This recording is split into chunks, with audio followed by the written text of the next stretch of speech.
বিসমিল্লাহ।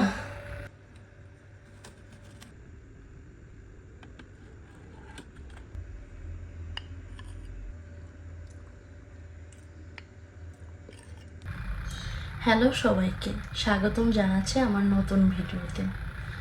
আজকের ভিডিওটা শুরু করছি এখন বাজে সকাল 8টার মতো। আর আমি যেহেতু অনেক আর্লি উঠেছি, ওঠার পরে গরম পানি খেয়েছি লেবু দিয়ে, এরপরে একটু ইসবগুলির ভুসি খেয়েছি এবং হাঁটতে গিয়েছিলাম। তো আসার পরে ভাবলাম যে আপনাদের সাথে আমার গরমের কিছু জিনিস শেয়ার করি। যেমন আমি ইতালিতে কিন্তু এখন প্রচণ্ড গরম পড়েছে। হ্যাঁ, তো এই গরমের মধ্যে আমি সবচেয়ে বিশেষ যে কাজটা করছি সেইটা আমি সকালবেলা প্রতিদিন মুখ ধুয়ে একদম ফ্রেশ হয়ে প্রতিদিন এরকম 2 লিটার 4 লিটার পানি নিই। হ্যাঁ, পানি নিয়ে আমি যেটা করি, প্রথমে একটা ভেঙে খাওয়া শুরু করি। আমার টার্গেট থাকে আমি রাতে ঘুমানোর আগ পর্যন্ত এই 4 লিটার পানি খাবো। 4 লিটার যদি খাওয়াও না হয় তাহলে 3 লিটার 3.5 লিটার এরকম পানি আমি খাবো। এটা আমার নিজের টার্গেট থাকে। আর গরমের মধ্যে এটা সবারই করা উচিত। ইতালিতে কিন্তু দেখা যায় যে এখন প্রচণ্ড গরম, অনেক মানুষ অসুস্থ হয়ে যাচ্ছে, অনেক মানুষ মারাও যাচ্ছে। হ্যাঁ, তো সেজন্য আমার কাছে মনে হয় যে পানিটা অনেক বেশি ইম্পর্ট্যান্ট এত গরমের মধ্যে। আর এমনিতেও পানি বেশি খাওয়াই ভালো আর কি। কিন্তু এমনিতে দেখা যায় যে পানি যখন আমি খাই তখন 2 লিটার বা তার থেকে একটু বেশি খাওয়া হয়। বাট এখন আমি একদম মেপে খাওয়ার জন্য সকালবেলা উঠি কিন্তু 2 বোতল নিয়ে তারপর বাকি কথা আলাদা। কারণ এটা করলে হয় কি, তাহলে আপনার কাছে মেজারমেন্টটা ঠিক থাকে। যাদের এরকম যে পানি বেশি খাবেন এরকম একটা ইচ্ছা আছে, কারণ পানি আসলে খাওয়া হয় না। সাধারণত দেখা যায় আমরা ভাতের সাথে পানি খাই বা সকালের নাস্তার সাথে পানি খাই, এরপরে আবার পানির কথা মনে থাকে না। কিন্তু পানি কিন্তু অনেক ইম্পর্টেন্ট। আমি যখন থেকে বেশি পানি খাওয়া শুরু করেছি তখন থেকে কিন্তু আমার মানে ফেসের যে ক্লিন ওইটা বেশি হয়েছে। এরপর আমার এই দিকে দেখেন অনেক বেবি হেয়ার উঠেছে, চুল পড়া একদমই বন্ধ হয়ে গিয়েছে এবং আলহামদুলিল্লাহ অনেক চুল পড়া অনেক বন্ধ হয়ে গিয়েছে আলহামদুলিল্লাহ। এখন অনেক চুল বেবি হেয়ার হচ্ছেও আর কি। আমি আপনাদের দেখালে আপনারা বুঝবেন। দেখেন, এরকম করলে বোঝা যায় আর কি যে কত বেবি হেয়ার উঠেছে। হ্যাঁ, তো যাই হোক, এখনো পর্যন্ত সকালের নাস্তা করা হয় নাই। আর এত গরমের মধ্যে আসলে কোনো কিছুই খেতে ভালো লাগে না। তো আমি কালকে একটা পুডিং তৈরি করেছি। তো পুডিংটা রাত্রে তৈরি করে একটু ঠান্ডা করে আমি ফ্রিজে রেখে দিয়েছি। তাহলে চলুন দেখি যে পুডিংটা কেমন হয়েছে আর কি। এই আমার পুডিং। তো আমি এই মোল্ডে তৈরি করেছিলাম। এটা দিয়ে আমি পুডিং তৈরি করি, এটা আমি বাংলাদেশ থেকে এনেছি পুডিং তৈরি করার জন্য আর কি। তো এখন মোল্ড আউট করবো, দেখা যাক কেমন হয়েছে।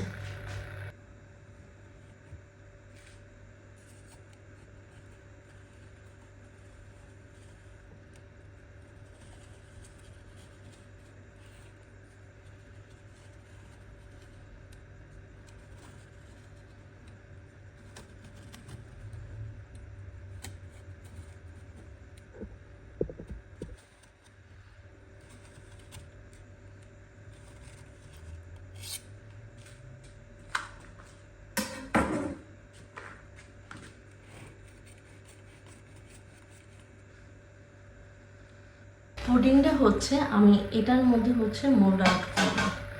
নিয়ে নিয়েছি, আল্লাহ জানে কেমন হয়। অনেকদিন পর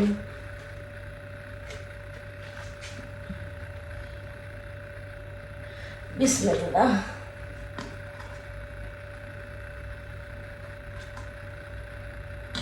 উল্টেই ফেলেছি, এখন দেখবো যে আসলে কেমন হয়েছে।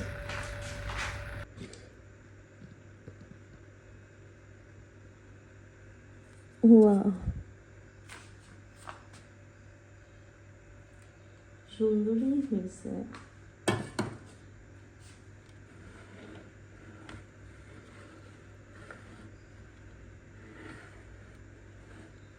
এই হচ্ছে আমার মজাদার পুডিং।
এখন হচ্ছে পুডিং টেস্ট করার পালা। দেখতেই পাচ্ছেন পুডিংটা কিন্তু খুবই স্মুথ হয়েছে।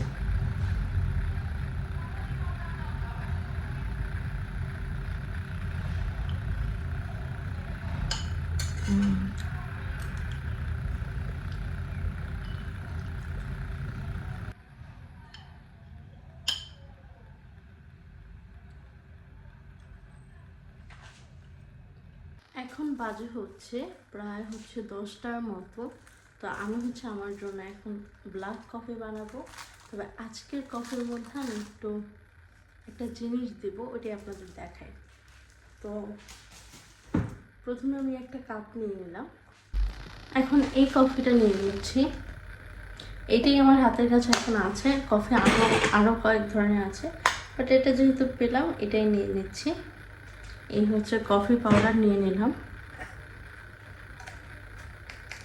এখন দিয়ে দেবো এটার মধ্যে পানি। তার আগে আমি আরেকটা জিনিস দিয়ে দিব ঘি। আপনাদের সাথে আরেকটা জিনিস শেয়ার করি, আমি কিন্তু মাঝে মধ্যে যেটা করি আর কি, সকালবেলা আর কি একদম ফ্রেশ হয়ে মুখ ধুয়ে ঘি খাওয়ার ট্রাই করি। কারণ আমার কাছে মনে হয় কি, ঘিটা যদি খালি পেটে না হয় এটা একটা গুড ফ্যাট। হ্যাঁ, ঘিটা একটা গুড ফ্যাট, আর এটা শরীরের জন্য খুবই ভালো। অল্প পরিমাণে নেওয়া, মাইক্রোওয়েভে দিয়ে 13 সেকেন্ডের জন্য গরম করে নেব। সামান্য পরিমাণে একটু পানি দিয়ে দিলাম। আমার কফি তৈরি করা হয়ে গিয়েছে। এখন একটু ঠান্ডা হবে তারপরে খাবো, কারণ আমি গরমটা খেতে পারি না। তো আপনাদেরও দেখা যায় যাদের একদম শরীর হয় না, যে সকালবেলা ঘুম থেকে উঠলে অনেক লো ফিল করেন, চাইলে এই কফিটা কিন্তু ট্রাই করতে পারেন। আর এটা আমি সবসময় খাই না, মাঝে মাঝে খেয়ে থাকি। তবে নর্মাল ব্ল্যাক কফিটা আমার সবসময় খাওয়া হয়।